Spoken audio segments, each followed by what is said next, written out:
If you're starting tech, this might save you months or even years because most beginners make the same mistakes. Let's go through them quickly. First mistake, learning without building. You watch tutorials but don't apply it.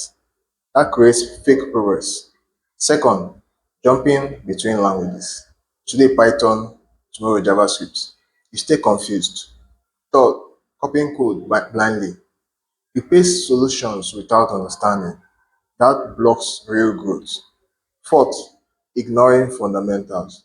You rush into frameworks but struggle with basics. Fifth, giving up too early.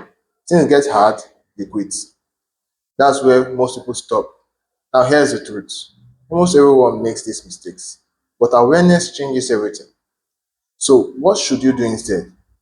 Build as you learn. Stick to one part. Understand what you write.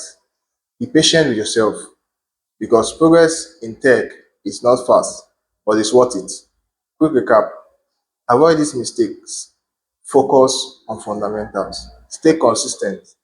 Do this and you'll move faster than most beginners.